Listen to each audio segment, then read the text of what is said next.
پیڑھی 27ویں پشت کے بزرگ کی آمد ہو گئی ہے کہ یہ سبحان اللہ.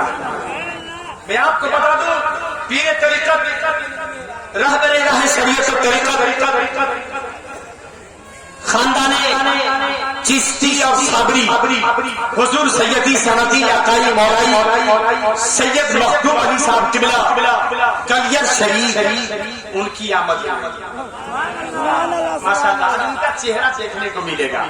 نبی کی آل ہے, نبی کی اولاد ہے, غوث اعظم کے پشت سے ہے. الحمدللہ آج آپ کہیں نہیں جائیے گا اور جب تک بیٹھیے گا دل تھام کے بیٹھیے گا.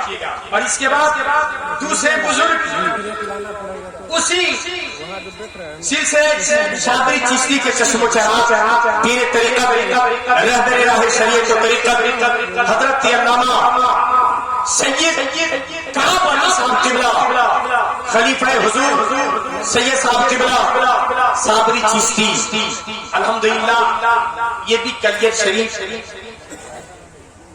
ممبئی الحمدللہ ابھی حال مقیم ممبئی میں ہے الحمدللہ یہ بھی تشریف لا چکے ہیں. ذرا کہتے ہیں سبحان اللہ. اور آج کے دور میں پورے انڈیا میں جن کا خطاب ہوتا ہے اگر ان کی تقریر صداقت میں ہو جائے تو صدیق اکبر کی زمانے کی یاد تازہ ہو جاتی ہے.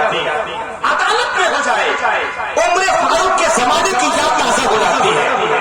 سخاوت میں ہو جائے تو عثمان غنی کے زمانے کی یاد تازہ ہو جاتی ہے. اگر شجاعت میں ہو جائے تو مولا علی کی یاد تازہ ہو جاتی ہے.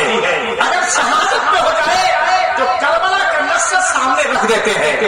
بہت اچھے خطیب حضرت علامہ مولانا شہاب الدین صاحب قبلہ سے کافی جھارکھنڈ جو ابھی کٹک اڑیسہ میں رہتے ہیں الحمدللہ ان کی آمد ہو گئی الحمدللہ.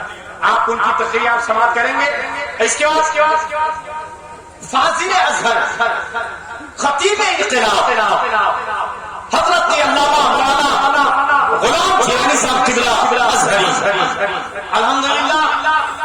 ایک تو ازہری ایسے ہیں جن کے پوری دنیا ناز کرتی ہے جس کو حضور تاج الشریعہ کہتے ہیں الحمدللہ.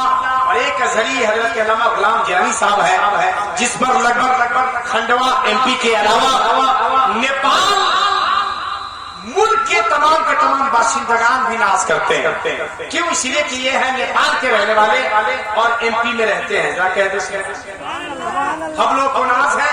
ان کی تقریر سنے بغیر آپ نہیں جائیے گا. اور میں آپ کو بتا دوں شاعروں کی فہرست بھی آپ سماعت کر لیں. اس کے بعد اپنے نام نہیں بتاؤں گا, سیدھا مائک پر کھڑا کروں گا. میں